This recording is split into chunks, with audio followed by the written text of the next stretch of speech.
Vieira e você já ouviu falar sobre a Síndrome de Trinity? Eu falo muito, sobre estereótipos, sobre tropos narrativos, e esse é mais um que não faz muito tempo, inclusive, que foi cunhado, mas ele já deu muito o que falar. Sim, você não deve estar pensando errado. O termo, Síndrome de Trinity, vem por causa da personagem super importante do filme Matrix. Esse termo foi cunhado pela Tasha Robinson, que é uma crítica de cinema, e ela fez um texto que eu vou deixar aqui no box de descrição, tá? É um texto todo em inglês, mas eu vou deixar aqui e eu acredito que tem uma tradução que fizeram na internet e se eu encontrar a tradução eu vou deixar aqui embaixo também. Então dá uma olhada que vale a pena ter essa visão da Tasha sobre essa representação feminina. E vamos lá.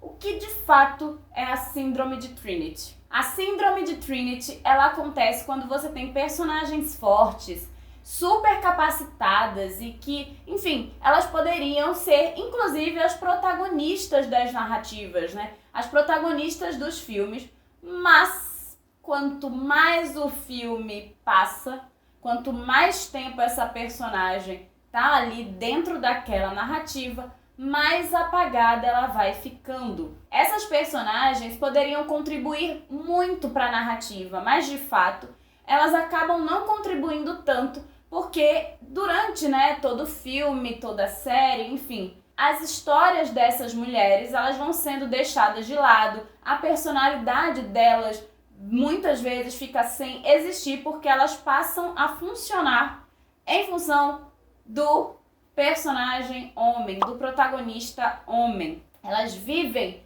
e morrem em função desses personagens. E aí, assim, a gente tem a Trinity. Se você já assistiu os 3 primeiros filmes de Matrix, eu nem vou entrar muito nesse 4º filme, mas a gente vê isso na série como um todo e, inclusive, tem uma coisa. Eu sou uma grande fã de Matrix, tá? Então não é porque eu tô aqui falando da Síndrome de Trinity que eu odeio Matrix, que eu odeio Lana Wachowski, etc, etc. Eu adoro Matrix, eu gosto muito do que é a quadrilogia, eu adorei o último filme, eu acho a Trinity uma personagem que tinha muito potencial para ser tudo no mundo, eu acho ela uma ótima personagem, mas ela podia ser muito mais, e enfim... Só deixando isso aqui muito claro, tá? Mas se a gente vai analisar a Trinity, a gente consegue perceber que ela aparece no primeiro Matrix, logo no início, como uma mulher incrível. Ela faz tudo, ela consegue tudo, ela não precisa de ninguém de fato para ela ser uma mulher poderosa, para ela ser uma mulher capaz. E assim, se a gente for olhar, mesmo hoje, a gente tem ainda um problema nas representações das mulheres, Eu já falei muito por aqui sobre o male gaze e os problemas de representação, a objetificação, etc, etc. E, assim, ter personagens fortes é algo importante. Óbvio que a gente não pode cair na ideia de que para ser forte, a personagem ela precisa ser automaticamente masculina através do padrão cisgênero, tá? Então, assim... questões.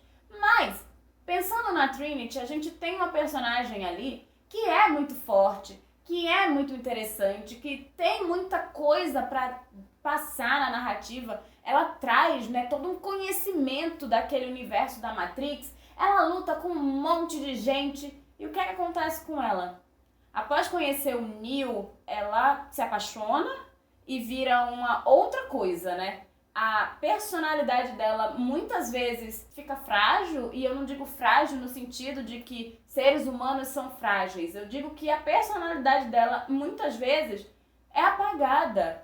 Frágil no sentido de não a fragilidade dela como pessoa, mas sim a fragilidade das características da personagem, sabe? Então você vai vendo a Trinity, ela se apagando e se apagando ao ponto de morrer pelo Neo. Ou seja, as personagens da Síndrome de Trinity, elas vivem e morrem em função dos protagonistas.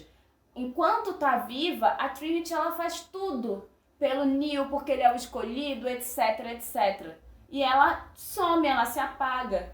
E a cereja do bolo é que ela morre por ele, entendeu? Então, quando a crítica de cinema, a Tasha, fez esse texto, ela estava reclamando de um padrão muito recorrente dentro do cinema hollywoodiano, que é esse de colocar mulheres fortes, interessantes e que ficam completamente à sombra de homens. Quando você coloca essas personagens dentro dos filmes, parece que você está colocando, né, uma personagem inclusiva. Você está mostrando que mulheres também podem ser fortes. Mas, na verdade, quando você analisa com um pouco mais de profundidade, você começa a perceber que essas mulheres, né, essas personagens, elas são incluídas na narrativa apenas para reafirmar, né, a presença feminina, apenas para mostrar que, assim... Nossa, tá vendo? A gente não coloca apenas homens nos nossos filmes. E, obviamente, isso não acontece de maneira muito pensada todas as vezes. Muita gente que põe, né, personagens, mulheres ali que têm essa síndrome de Trinity, que fazem parte da síndrome de Trinity, não estão fazendo isso pensando, né, de caso pensado, assim, eu vou fingir inclusão. Não. O que acontece é que a gente tem toda uma lógica hegemônica, a gente tem uma lógica onde a gente naturalmente acaba colocando homens em uma posição ali acima, né, maior do que a das mulheres. Então, quando a gente tem síndrome de Trinity dentro da narrativa, parece que é uma inclusão real, mas na verdade a obra não se importa, né, em dar não apenas um real protagonismo a essas personagens, como muitas vezes em dar uma personalidade que seja dessa mulher, né, e que não exista em função do personagem masculino. Nesse texto da Tasha é muito interessante porque ela dá alguns exemplos e um deles é de uma personagem de O Hobbit, a Tauriel, que aparece em A Desolação de Smaug. E assim, é muito absurdo observar a trajetória da personagem que foi criada, né, pra fazer parte do filme. Porque ela é uma mulher que consegue matar um monte de orcs, né? Ela mata todo mundo, ela luta, etc, etc, mas ela não tem um pingo de personalidade. De fato, a personalidade dela aparece, é baseada ali, nos homens com quem ela se relaciona, né? E aí existe um triângulo amoroso nesse filme, e segundo a Tasha, né, essa personagem dela só aparece a personalidade quando ela tá babando pelo Kili, que é um personagem do filme, ou quando o Legolas tá babando por ela. Tem um triângulo amoroso aí, né, dentro do filme. Então, ela vai mostrando no texto, a Tasha, como é recorrente o uso da síndrome de Trinity.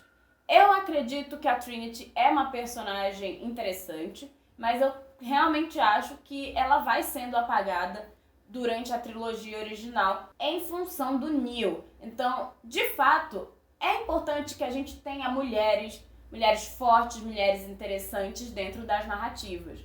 Mas a gente precisa que elas sejam mais do que simplesmente um recurso para ser usado nos filmes, nas séries, onde quer que seja, que existe apenas para aparentemente balancear aí a equação dos gêneros, sabe? Para não ter homem demais e ter um pouquinho de mulher. Inclusive, assim, eu sempre falo, né? A gente precisa discutir gênero de outras formas e tal. Mas é isso. Eu queria saber se você já tinha ouvido falar da síndrome de Trinity. Se você acha que a Trinity de Matrix é uma personagem que realmente existe ali para impulsionar a vida do Neo. Se você acha que, de fato, quanto mais o Neo cresce na narrativa, mais a Trinity some.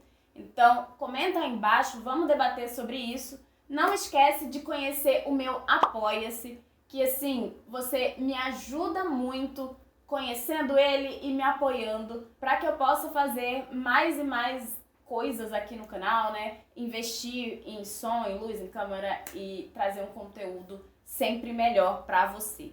Não esquece de curtir o vídeo, se não é inscrito, se inscreve no canal e é isso.